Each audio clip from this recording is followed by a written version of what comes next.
¿Por qué las notas perfectas causan tanta controversia? ¿Por qué en los criterios nadie parece poder ponerse de acuerdo?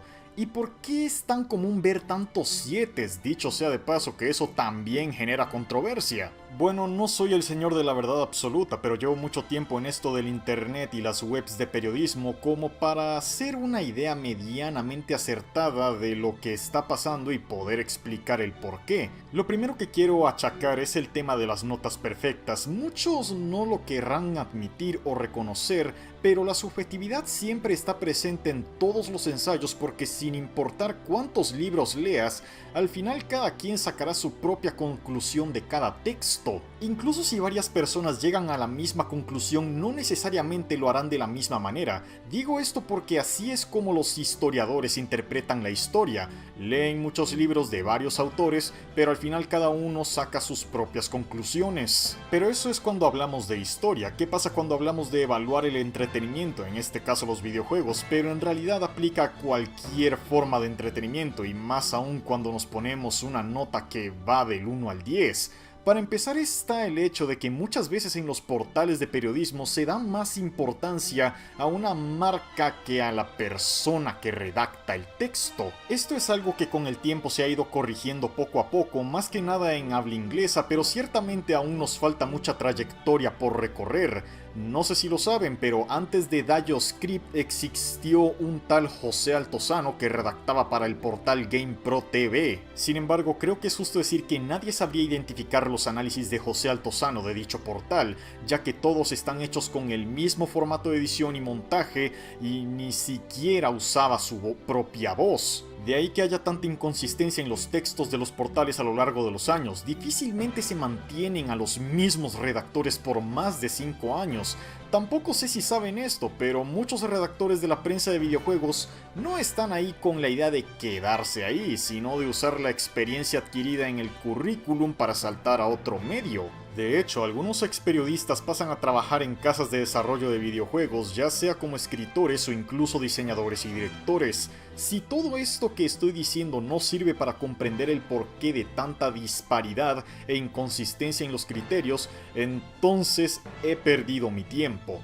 Pero bueno, ahora hablemos de por qué las notazas generan controversia. Un problema que es muy común en el ámbito de la crítica es esta idea de que los números tienen una connotación fija cuando nada podría estar más lejos de la realidad. Soy consciente de que a muchas personas no les hace gracia el portal IGN, y yo lo siento por los que odian escuchar al abogado del diablo, pero IGN tiene un acceso donde explican el significado de la valoración conclusiva que refleja cada número del 1 al 10 y en ningún momento dicen que un 10 de 10 es representación de un juego perfecto. Más bien ellos mismos contraponen esa alegoría afirmando que no existe tal cosa como un juego genuinamente perfecto. Solo usan el 10 como máximo sello de recomendación y a lo mucho afirman que también son juegos que esperan que se conviertan en clásicos e influyan en la forma en la que se hacen videojuegos en el futuro. Si me lo preguntan a mí, diría que es una forma válida de interpretar una nota 10 de 10, aunque si tuviera que criticar algo sería lo ambiguo que queda el resultado a los ojos de los intérpretes. Y digo intérpretes y no las personas que solo ven los números y luego pasan de largo. Si dependiera de mí y los que me siguen en Twitter saben que es así, me limitaría a mantenerlo simple. Poniendo mi hilo de juegos platinados de cada año, yo lo defino muy fácil. Un 10 de 10 es un juego que consigue mantenerme una sonrisa de oreja a oreja desde que lo empiezo hasta que lo platino. De ahí el hilo de juegos platinados y no pasados. El último al que le di esa nota fue al Astro's Playroom y se la di porque genuinamente me sentí complacido con ese platino y no recuerdo ni un solo momento en el que me detuviera a pensar en tiquismiqueos. Algunos podrán criticar mi lógica porque parece demasiado simplista, pero con toda la sinceridad del mundo, si me preguntasen qué juegos de los más de 100 que ya he platinado y contando les daría esa nota, en las prisas solo puedo pensar en 4. 2 puntos. El Astro's Playroom que ya mencioné, Persona 5 Royal, Jak and Daxter y Burnout Paradise, y como llevo la cuenta, pues ahí ustedes me dirán si mi criterio es demasiado permisivo o no. Venga, que mi perfil es público en PSN Profiles. Otra cosa son las confusiones que vienen de los adjetivos hiperbólicos que constantemente se usan para definir algún que otro juego. Así como yo tengo la libertad de usar adjetivos como juegazo para definir a un juego que me gustó mucho, los demás también estarán en libertad de juzgar la validez con la que uso dicho adjetivo. Pero eso no significa que yo o quien sea no estemos seguros de nuestras convicciones. Es normal estar en desacuerdo con la opinión de otra persona. Tampoco digo que uno no pueda llevarse un tortazo al dar una opinión, al presentar datos o conceptos de forma errónea. Por eso mismo hice una videorespuesta al usuario Danikio, además de ser la razón por la cual también tengo una lista de usuarios a los que evitar. Si tengo la oportunidad de ahorrarme un dolor de cabeza, con mucho gusto lo haré. Lo importante es saber diferenciar un punto de vista de una presentación de datos errónea o manipulada. Mientras no perdamos el norte con actitudes nocivas y lo manejemos todo desde el respeto, todo bien. Pero eso es con respecto al concepto de una nota supuestamente perfecta, que en realidad no significa que el resultado sea perfecto. ¿Qué pasa con el concepto de obra maestra? Pues nuevamente volvemos a las variantes de interpretación. Para muchos es cualquier cosa que les parezca sobresaliente, #OscarBait. Para otros es algo exclusivo de los autores más destacados. De modo que por activa o por pasiva acabamos un poco en lo mismo. No sé si servirá de algo, pero yo por lo menos soy creyente de que en cierta forma todos tenemos una obra maestra, pero la gracia está en que solo una puede serlo, o a lo mucho dos, pero depende del tiempo de trayectoria. Como siempre, me gusta mantener las definiciones fáciles.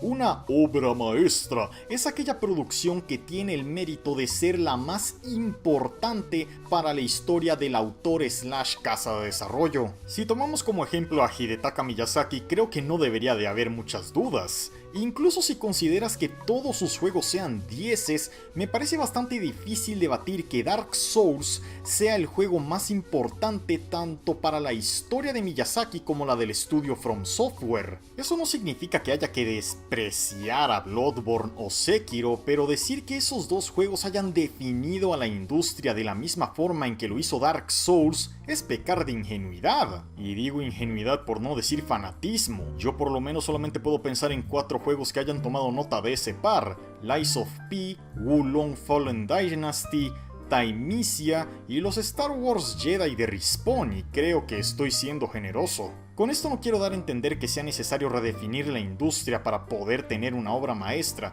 pero cuando el juego más importante para la historia de tu compañía se caracteriza por eso, pues la verdad, hacer otro juego así, con ese estándar, está complicado, especialmente si tomamos en cuenta que From Software tiene un método muy homogéneo al hacer sus juegos. Un ejemplo más humilde podría ser Guerrilla Games, porque siendo honestos, por mucho que la serie Killzone tuviera una audiencia y en efecto dicha franquicia es recordada por ser un parteaguas de la tecnología, antes de Horizon Zero Dawn ese estudio apenas estaba por encima de lo que en fútbol sería un equipo de segunda división. Algo así como el típico equipo que juega en Europa League, que hoy al menos es un poco mejor que la Confederations League, o tirando lo mucho que es eliminado en fase de grupos de la Champions. Podríamos decir que antes de Horizon Zero Dawn o Ghost of Tsushima en el caso de Sucker Punch, esos estudios eran algo así como un Sporting de Lisboa o Borussia Dortmund,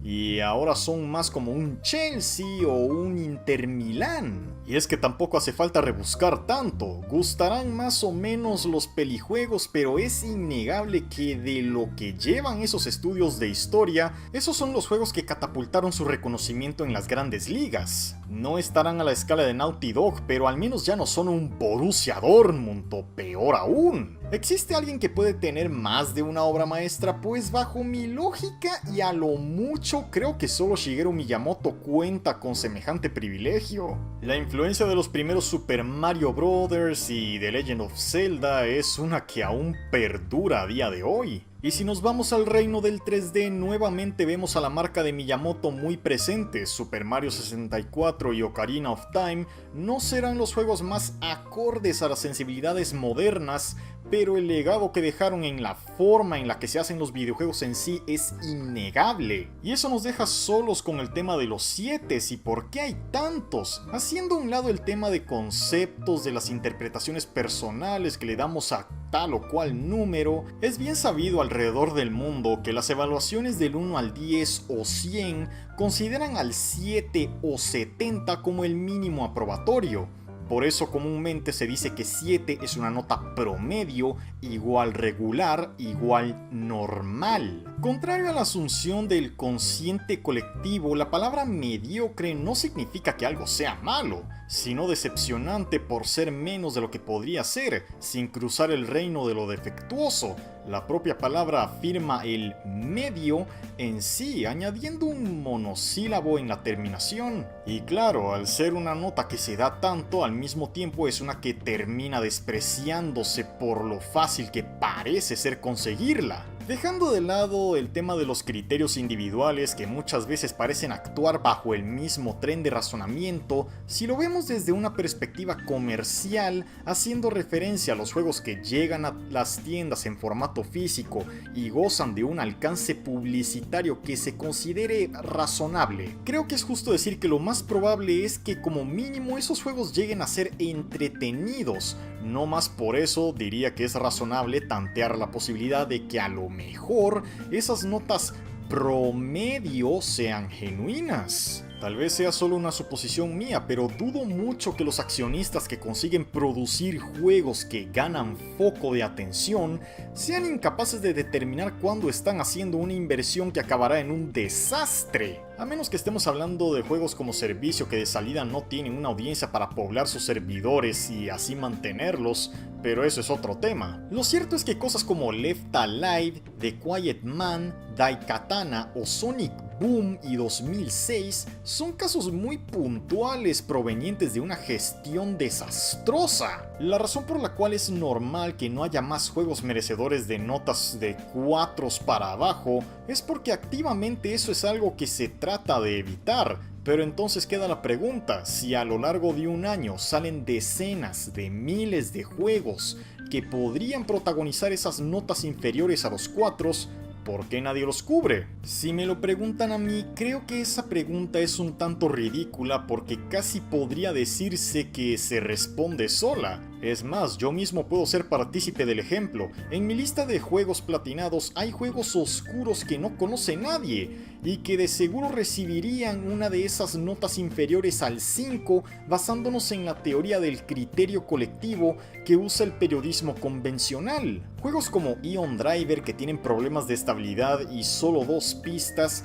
Hornet Knight que si bien tiene una cantidad de contenido razonable, sus problemas de estabilidad y diseño de niveles desinspirado lo condenan bastante, o incluso Ultra Mission que parece un paint en movimiento hecho a las bravas para sacar algo antes del toque de queda. Pero para este punto creo que es más que evidente que esos juegos no le importan a nadie, de modo que solicitar una inversión de tiempo y energía en algo que no le importa a nadie y nadie parece ser susceptible a siquiera considerar comprar por motivos de desinterés evidentes, pues ni falta hace ponernos a hacer videos de advertencia total, eso no le importa a nadie, salvo a sus creadores que seguramente quieren poner algo en sus currículums a como dé lugar. Aunque para el caso cabe destacar que podríamos alegar que entonces aún se debería de estar tomando en cuenta esos juegos que caen en la categoría de shovelware, ya que en los mismos siempre está la posibilidad de encontrar una joya oculta. Pero entonces aquí tocaría hablar de estadísticas, lo tan poco probable que es que eso ocurra como para darle la mínima de esfuerzo al acto de indagar. Y es que no nos engañemos, juegos como Cuphead, Kena Breach of Spirits o incluso Action Verge la tienen relativamente fácil